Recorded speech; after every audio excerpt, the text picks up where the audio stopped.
Trump just threatened 150 countries with a tariff ultimatum, pay up or get out. But within days, markets crashed, allies ghosted him, and even Walmart warned, "We can't survive this." Behind the scenes, his own advisors scrambled to pause the chaos. No deals, no leverage, just a global revolt against U.S. trade.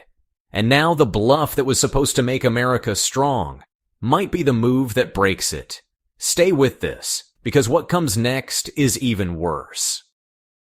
What do you call it when the world's largest economy starts mailing tariff bills like parking tickets?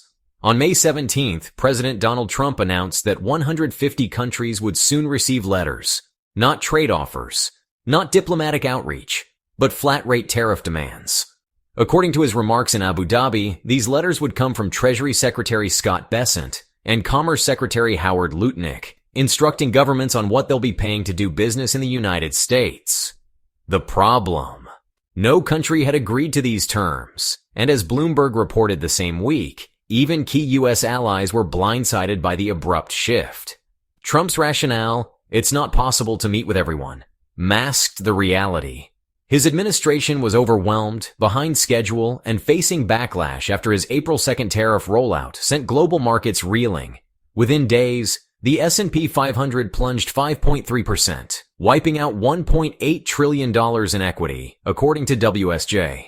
Instead of diplomacy, Trump resorted to dictation. But the idea that tariffs could be imposed unilaterally on 150 nations without formal negotiations, that wasn't strength. That was desperation disguised as strategy. And what those letters triggered next wasn't compliance, it was confrontation.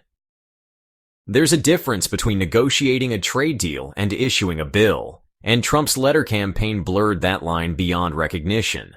On May 18th, Reuters confirmed that no countries had officially received these letters yet, and White House aides privately admitted the letters were a placeholder for talks that never materialized. According to former U.S. Trade Representative Susan Schwab, there is no legal mechanism for unilaterally setting tariff rates by memo. This isn't how international trade works. Yet Trump insisted they'd be very fair. What he didn't say is that tariffs function as import taxes, and those taxes are paid not by governments abroad, but by American businesses here at home.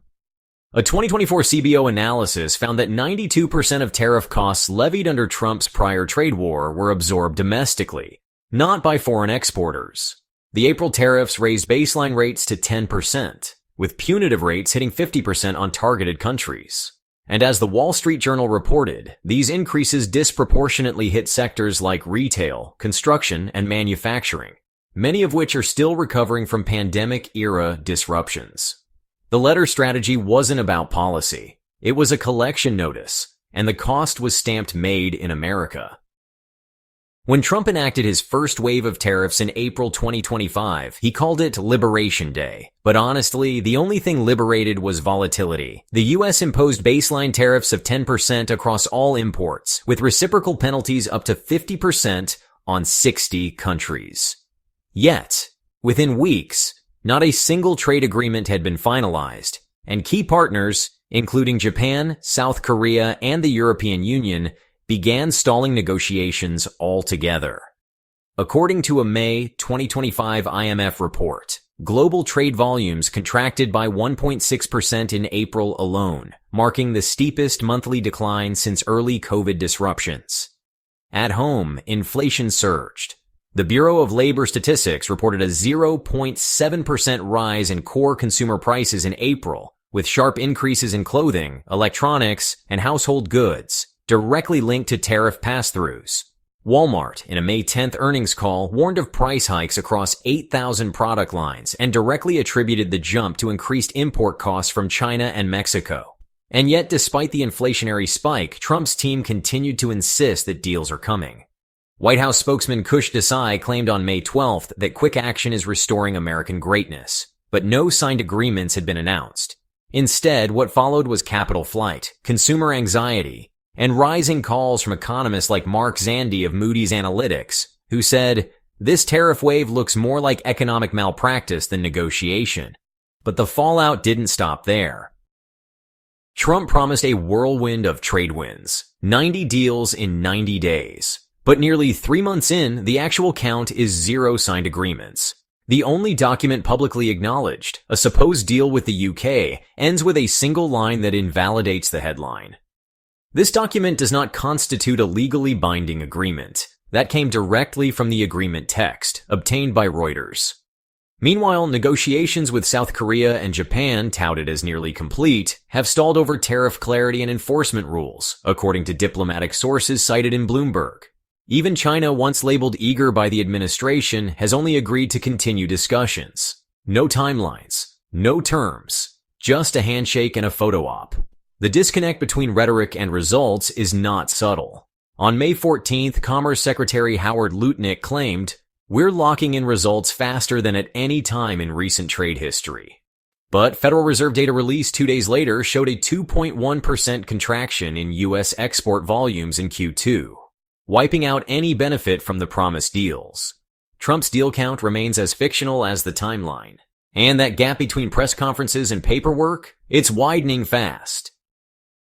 The political theater of trade policy played well on stage, but at street level, it bled wallets. According to the University of Michigan's May 2025 Consumer Sentiment Survey, 74% of respondents spontaneously mentioned tariffs as a source of inflation stress, up from 58% just 1 month earlier.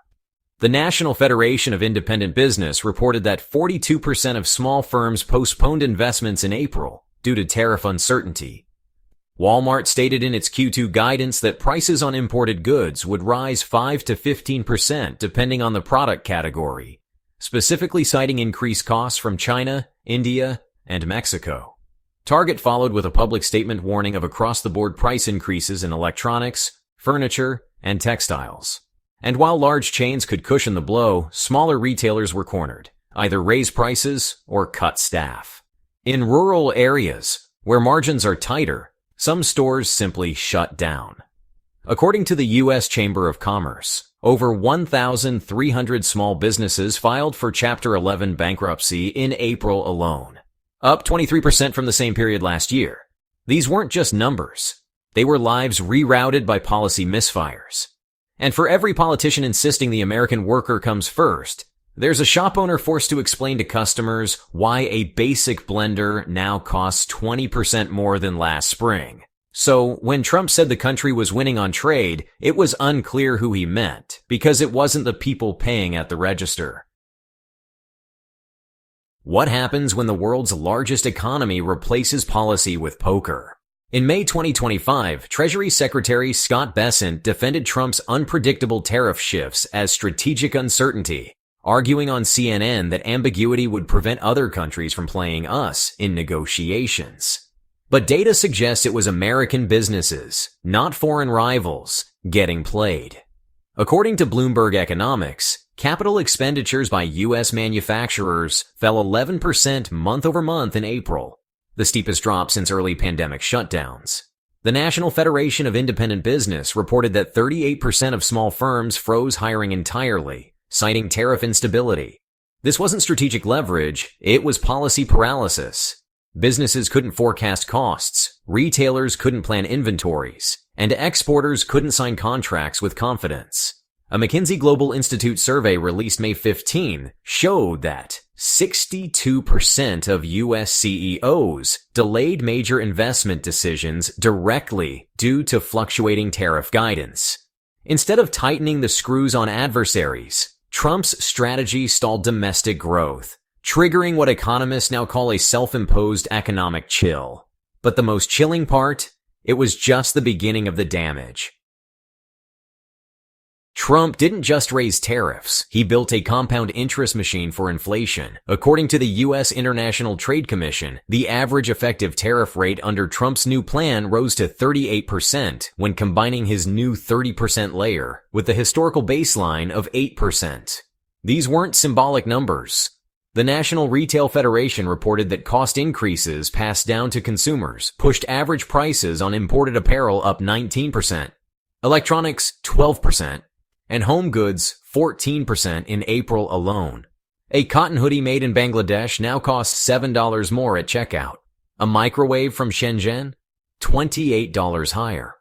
According to Oxford Economics, The 2025 tariff spike could erase $128 billion in GDP if sustained through the third quarter. Even Walmart, the largest U.S. retailer, warned in its May earnings call that price hikes would be structural, not temporary, citing direct supplier cost surges in over 6,000 product lines. While Trump claimed this would level the field, the real balance sheet shows American families footing the bill, with no evidence of reciprocal tariff cuts from foreign governments. This isn't economic leverage, it's a silent tax at the cash register, and the cost curve is still rising. On April 15th, following a brutal week that saw the S&P 500 drop 5.3% and the Dow lose 1,700 points, Trump reversed course and announced a 90-day pause on the majority of new tariffs, excluding China. But behind the pause was panic. According to a leaked Treasury memo reviewed by Reuters, internal modeling showed that continuing the April tariff trajectory could push core inflation past 5% by July and strip $200 billion from annual consumer spending. Major firms were already in crisis mode. Home Depot canceled $60 million in appliance orders. General Electric froze a planned expansion in Indiana, and the U.S. Chamber of Commerce issued a rare public warning that trade uncertainty was actively destabilizing capital flows.